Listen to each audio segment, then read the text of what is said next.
Assalamualaikum warahmatullahi wabarakatuh. Kembali lagi berjumpa di video saya berikutnya. Dan kali ini saya masih akan membahas beberapa bakat di tema Relating Talents. Dan bakat yang akan saya jelaskan di video ini adalah bakat relator. Baik, apa itu pengertian bakat relator? Jadi, bakat relator adalah bakat yang mendorong seseorang untuk senang memelihara hubungan dan menjalin persahabatan dengan orang lain. Orang-orang relator sangat menyukai hubungan dalam jangka panjang ya. Jadi, karena hubungan itu terbentuk semakin seiring berjalannya waktu, maka seorang relator akan semakin mengetahui bagaimana teman mereka, bagaimana kebiasaannya, semakin mengenal, semakin erat, dan terutama mereka semakin bisa memberikan kepercayaan kepada temannya tersebut. Jadi memang inti dari bakat ini adalah memelihara hubungan. Nah, bagi orang relator, dia mempunyai potensi kekuatan apa saja yang mungkin dimiliki oleh seseorang dengan bakat relator. Antara lain adalah assisting. Jadi menjadi asisten gitu ya. Mengasisteni orang. Nah, untuk assisting ini, bakat relator dilengkapi dengan bakat belief dan juga responsibility. Jadi memang dalam kegiatan menjadi asisten bagi orang lain untuk mencapai tujuannya itu kan memang dibutuhkan pertama kedekatan, kemudian juga belief sebagai dorongan bakat untuk mendahulukan orang lain, untuk membantu orang lain, dan juga responsibility sehingga ia bisa melaksanakan tugas mengasisting ini sampai selesai. Berikutnya adalah potensi kekuatan brokering, yaitu menjadi penghubung antara kedua belah pihak untuk transaksi bisnis gitu ya. Jadi brokering ini adalah perpaduan dari bakat relator, input, kemudian ada communication juga, ada komen juga, signifikan juga. Nah, kemudian ada relating, yaitu namanya saja potensi kekuatan relating ya, jelas di situ ada bakat relator begitu. Kemudian ada juga bakat harmoni dan juga includer di sana. Kemudian representing. Nah, ini relator, kemudian communication, kemudian responsibility.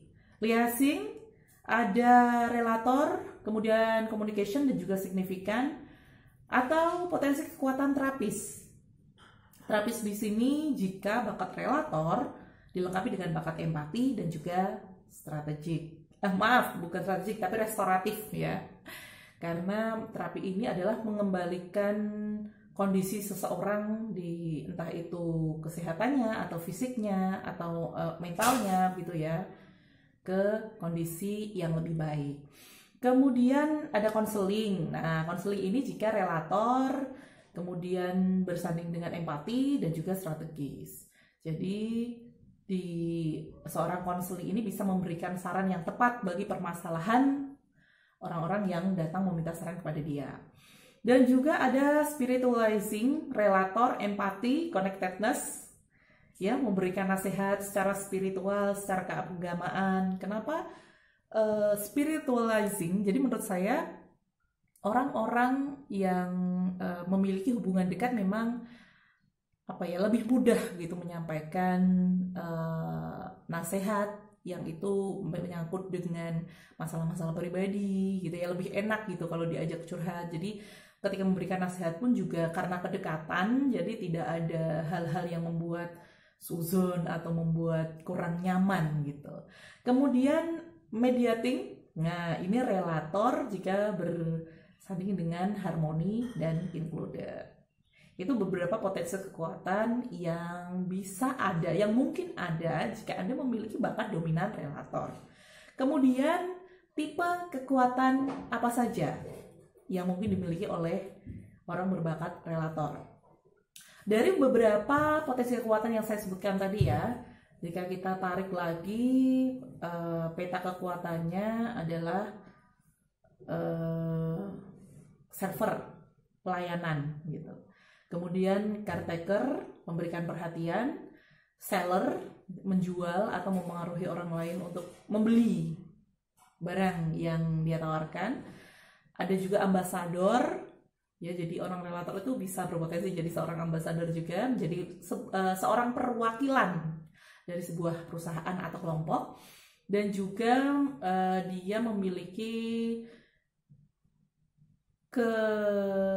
ini ya, yang terakhir itu mediator. Nah, jadi untuk memediasi, menjadi penengah untuk konflik di dalam kelompok atau ketika dia melihat konflik antara satu orang dengan orang lainnya. Baik, kemudian peran atau profesi apa saja yang bisa diambil oleh seorang relator? Nah, dari beberapa yang sudah saya sampaikan tadi kan itu merujuk pada beberapa jenis pekerjaan ya, antara lain menjadi sales gitu ya, menjual, kemudian dia menjadi seorang duta besar, atau mungkin menjadi brand ambassador, wakil dari sebuah perusahaan. Kemudian dia juga bisa bekerja di bidang humas yang berhubungan dengan masyarakat. Kemudian dia menjadi negosiator, atau dia menjadi seorang psikiater dengan potensi kekuatan yang dimiliki gitu ya. Baik, itu tadi penjelasan mengenai bakat relator serta potensi kekuatan yang dimiliki dan juga tipe kekuatannya yang dimiliki. Baik, demikian video saya. Semoga membantu lebih memahami diri Anda. Apakah Anda termasuk dari orang-orang yang memiliki bakat kuat relator? Nah, jadi sama ya kayak saya ya. Karena saya memiliki bakat relator di nomor 1. Baik, terima kasih sudah menyaksikan video saya. Kita bertemu lagi di video berikutnya di bakat yang lain, masih di wilayah Relating Talents. Assalamualaikum warahmatullahi wabarakatuh.